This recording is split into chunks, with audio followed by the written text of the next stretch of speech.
Presento al Leo Chemeco, campeón de Europa de los Walter. Un fenómeno. Je suis Lucia. Vous devez être Léo, l'ami de Rodrigo. Il vous a expliqué un peu en quoi consistait le travail. D'habitude, il n'y a que des jeunes filles qui se présentent pour ce travail. Elles tiennent 3 jours, parfois une semaine. On préfère que je vous emploie.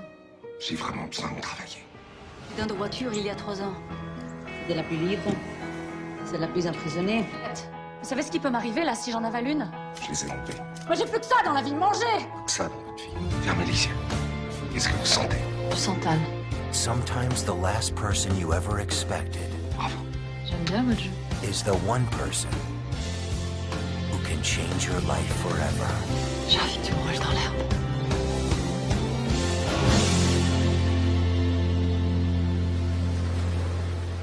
The movie unfolds in Colombia, where a fellow named Leo habitually indulged in alcohol. Soon enough, Leo found himself at an opulent residence.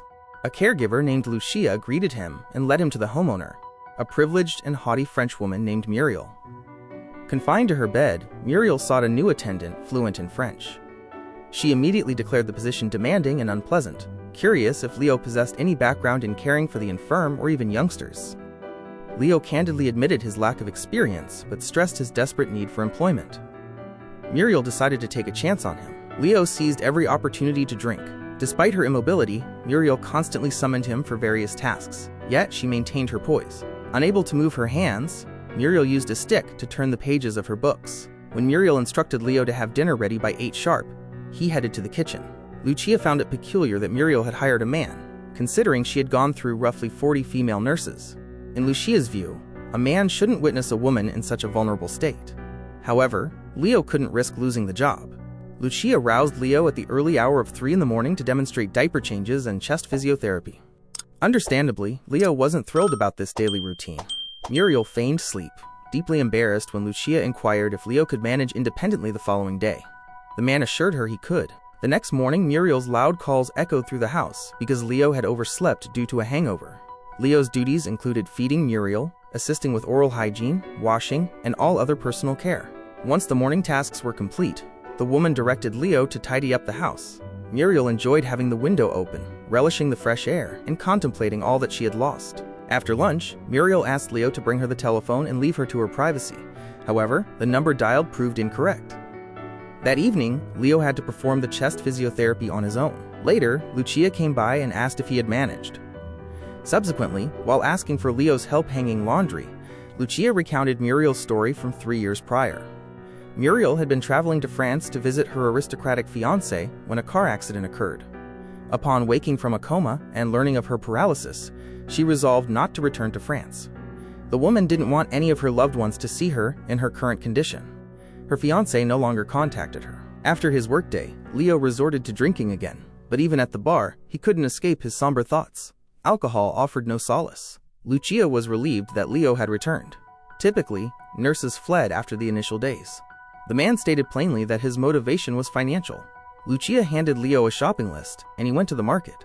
A woman attempted to steal from him, but Leo noticed and intervened. Upon returning home, he heard laughter and singing.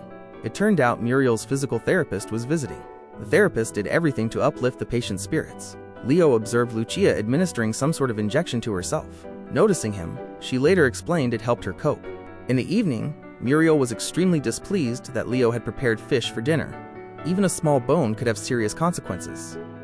Leo assured her he had removed all the bones, but she remained unconvinced. The woman voiced her displeasure loudly. Leo asked her to trust him.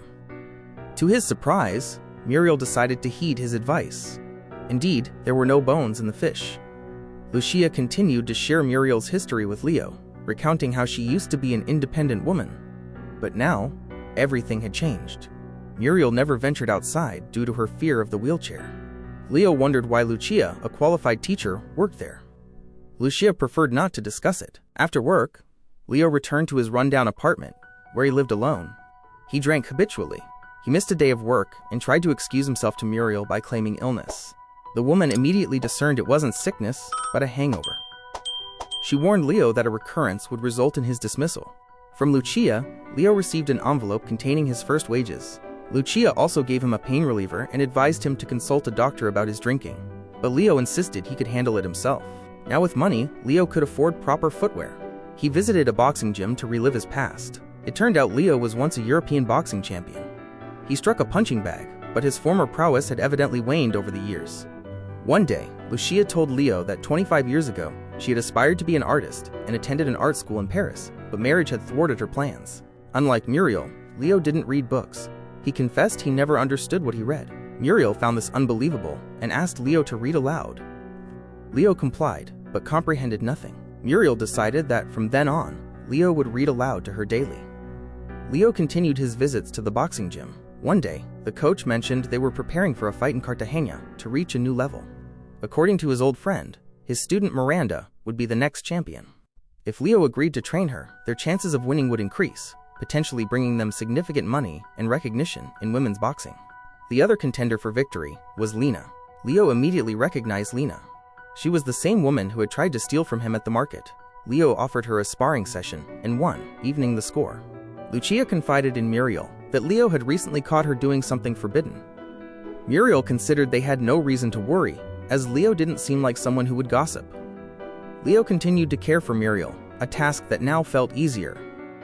One day she inquired about his former occupation. Leo reluctantly admitted he had been an athlete. In the evening, Leo smoked excessively. The following day, he suggested Muriel go for a stroll. The woman flatly refused. Leo's hands trembled from a hangover, making it highly likely he would drop her. Leo insisted everything would be fine. Eventually, Muriel agreed to this outing. They each enjoyed a cocktail. Muriel hadn't felt this happy in a long time. Leo had a surprise for Muriel. He asked her to close her eyes and brought small vials of aromatic oils to her nose, asking her to identify the scents. Muriel thoroughly enjoyed this game and sincerely thanked Leo for the wonderful evening. Later, Leo met with his friend again and said he agreed to train Lena.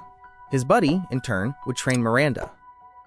Leo also proposed a wager of $5,000, to which the coach agreed.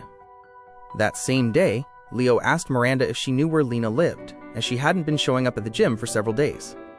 The girl replied that Lena was homeless. Leo continued to read aloud to Muriel. Now, she frequently asked him to take her for walks. For Muriel, these were the happiest moments. While Muriel spent time with her acquaintance who sold books, Leo waited for her on a bench. He kept his eyes on Muriel. Suddenly, Leo saw her soliciting a man. Leo immediately understood she was earning money. Leo and Muriel were growing closer. Muriel asked Leo if he had a girlfriend. He replied that he didn't. Later, Muriel asked Lucia what Leo did in his free time. Lucia mentioned she often saw Leo drunk. That day, he met with Lena and asked why she had stopped attending training. The girl explained that boxing wouldn't provide for her.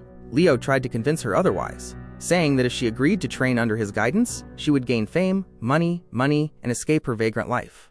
Leo also told her about the bet with the coach. If they won, Lena would receive half. Eventually, the girl agreed to continue training. At that moment, she didn't even have money for food.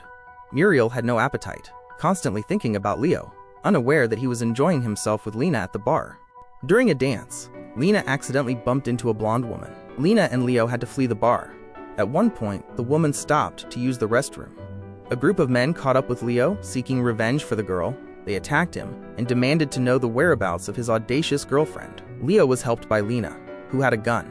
Leo was in very bad shape and wouldn't be able to go to work the next day. He asked Lena for a favor.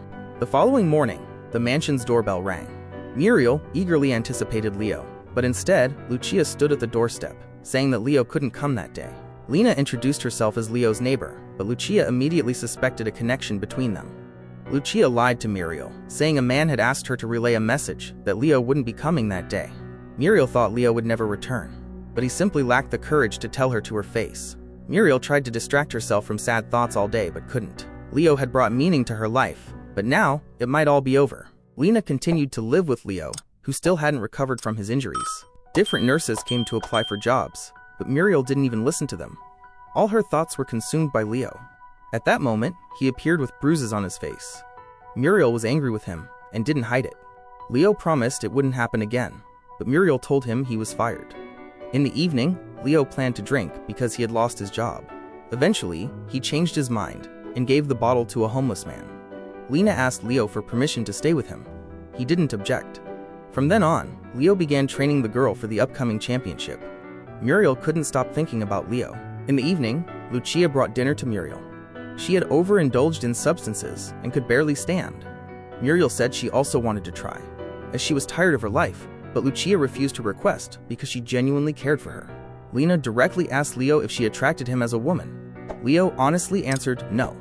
Lena suggested they could get married and go to Europe together, but Leo clearly had a different opinion on that matter. He couldn't shake his destructive habit. The next morning, when Muriel opened her eyes, she was surprised to find Leo next to her. Lucia was equally surprised. Muriel didn't want to wake Leo. When Leo awoke, he was confused, not remembering how he had ended up there. Leo asked Muriel to rehire him, but she wasn't ready to trust him again. Leo promised to change and quit drinking. Muriel burst into tears, confessing to Leo that she missed him, but it pained her to think of herself as an inferior woman. In the end, Muriel gave Leo one last chance. Lucia warned him that if he ever hurt Muriel again, he would regret it. Leo started taking Muriel out for walks again. They spent a lot of time in nature, enjoying each other's company. For Muriel, these moments were the most precious. No one had ever done anything like this for her before. Meanwhile, he continued to train Lena, who was making clear progress. Muriel worried that the fighters in the ring might harm Leo. He reassured her that everything would be fine. Later, Leo told Lucia that he wouldn't be able to work for 2 days due to the training. He also told her about Lena, a young, promising boxer. Muriel still didn't know that Leo was training a woman. Lucia hesitated to tell her the truth. Muriel asked the nurse to buy a gift for Leo, a sun-colored shirt. Leo really liked the gift. Soon, the competition took place. Watching it, Leo reminisced about his own youth. In the end, Lena won, meaning the coach owed Leo $5,000. Of course, his friend honored the agreement, but Leo asked him to give that money to Lena because she deserved it. Borrowing a stylish car from his friend, Leo took Muriel for a drive. She hadn't been this far from home in a long time. It was these moments that reminded her that there was still goodness in life. Leo carried his beloved along the seashore. It seemed as though they were the only two people in the world. Leo and Muriel swam in the sea. It was a feeling of absolute freedom. Don't forget to subscribe to our channel so you don't miss more exciting new content.